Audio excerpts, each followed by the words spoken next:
Good evening. So this is me on my first adventure. I'm 4. I wanted to be at one with nature, tick.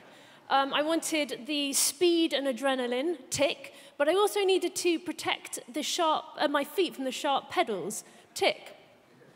Now that really just gives you an idea that my childhood was very much about risk and taking adventures. My mother was very much a person of education by experience. And at the age of 55, after 4 children, she gave up mothering and took up mechanics and drove across the Americas from Cape Horn up to Alaska. So she had no excuse to object when I told her I wanted to lead the first all-female team across Antarctica. It had been the many smaller adventures that led me to making this decision to do a huge expedition. But I didn't want it to be just about the final team of 6. I wanted to encourage lots of other people to take on their own sense of adventure. And this photo actually gives me goosebumps, knowing that I had given all those people an opportunity to do something they probably never would have done before. Now, tonight, I wanted to reflect on why we do adventures, and I've picked my 7 top reasons as to why we should all have adventure in our lives. So first, to see the world.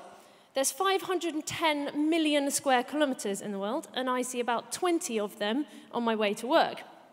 But going and taking on an adventure, you see new landscapes, new scenery, things that can invoke true emotions that pictures can never quite reach. It's seeing them with your own eyes that really makes them stand out. 2 is to meet new people.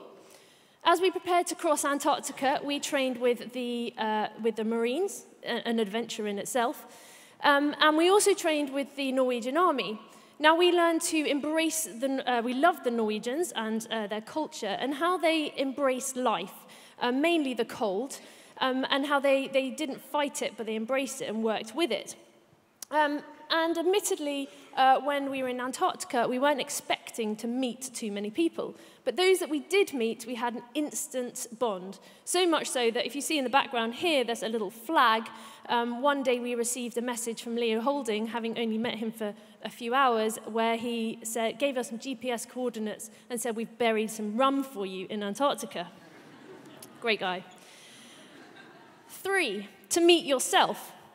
So doing things outside of your comfort zone, such as this one, really makes you find your inner self, that person that's been hibernating in your day-to-day activities.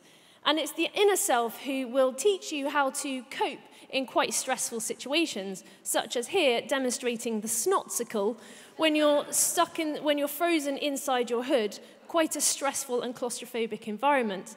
It's that inner person that teaches you how to deal with them. And then to tell stories in the pub. My grandmother always used to say, life is about memories, so make the memories worth telling. And no good story really starts with, well, I was editing a spreadsheet, but talking about when you built and slept in an igloo is another matter.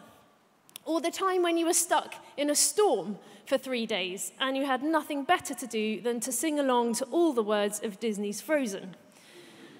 These are the stories that I look forward to telling my children, grandchildren, or quite frankly, anyone that will listen.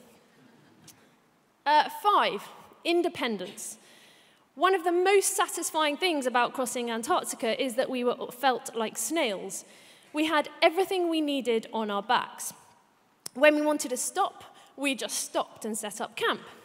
We may have smelt very, very bad, but we had each other and all the kit that we needed to survive, essentially.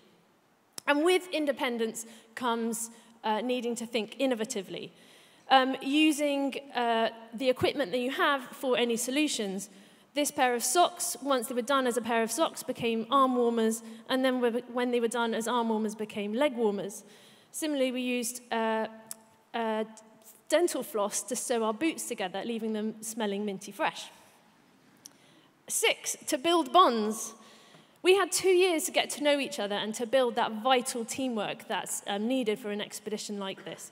But the one thing that we all said when we came back was that we felt that deep, visceral connection with each of the other team members, something that I haven't been able to replicate.